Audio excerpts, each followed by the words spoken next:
Bonjour tout le monde, j'espère que vous allez bien. Ici Eric Jouy de Mirabel. On est rendu au mois d'avril.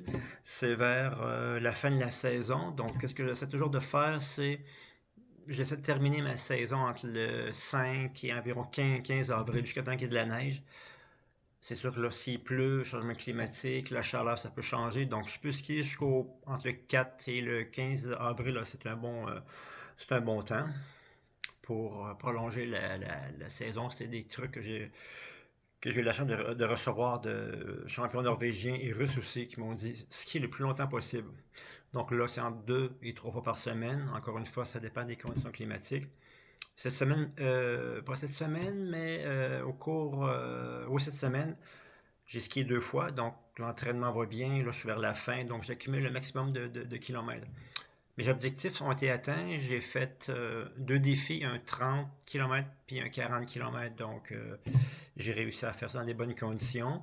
Cette année, j'étais un peu plus limité au niveau équipement, mais avec moins, j'ai fait plus. Donc, ça, c'est toujours bon, mais il me manquait un petit peu d'équipement, fartage, des nouveaux skis avec les conditions climatiques. C'est bon d'avoir une paire de skis pour les conditions froides, puisqu'il a fait comme assez froid cet hiver.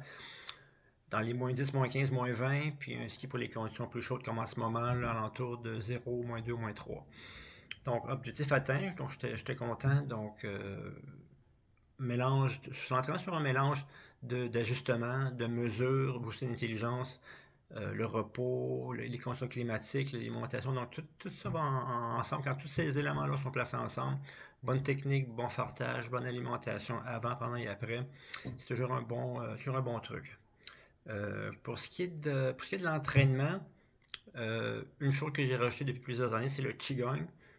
C'est une série de mouvements basés sur l'intention. C'est l'auto-guérison, donc beaucoup de mouvements d'immobilité, mais aussi de mobilité avec les étirements musculaires. Donc ça m'a beaucoup aidé, surtout avec les années de compétition que j'ai fait dans le passé. Ça m'avait endommagé les genoux, donc et un peu de la condition physique. Donc pendant 18 ans, j'ai pas skié. Heureusement, c'est revenu dans ma vie. Donc en ce moment, je fais du ski de fond, sauf que j'ai intégré le Qigong, un peu d'arts martiaux aussi pour la flexibilité. Et puis j'aime beaucoup aussi tous les conseils que j'ai reçus des Norvégiens et des Russes. Mais j'aime bien aussi l'entraînement des années 50, comme les Spetsnaz. Les Spetsnaz, c'est des commandos russes. Un entraînement très rigoureux, très solide, mais quand vous faites ces exercices-là, spécifiquement à la russe, vous avez des bons résultats, beaucoup de force physique et mentale, beaucoup de flexibilité et habileté. Et aussi, pour un skieur de fond, c'est important, c'est de pouvoir faire tout. Il y a des mouvements, moi j'aime pas le CrossFit, mais je fais des mouvements de CrossFit.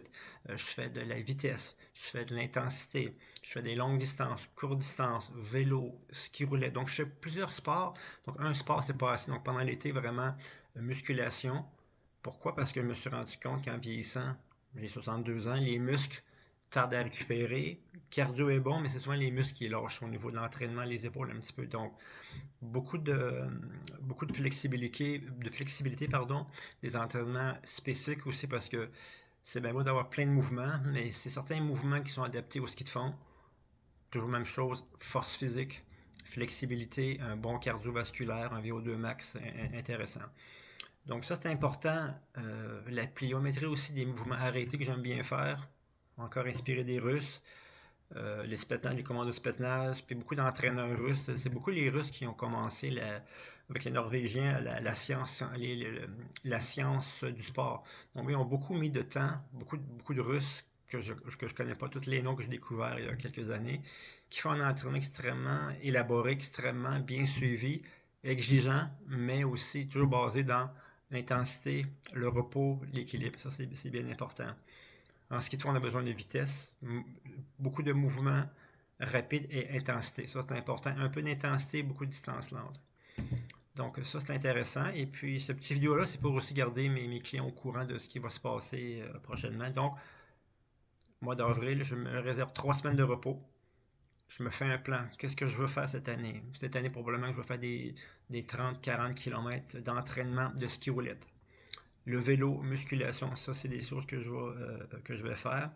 Puis aussi, un des trucs importants là-dedans, c'est que vous êtes le dernier à décider qu'est-ce qui est bon pour vous à l'entraînement.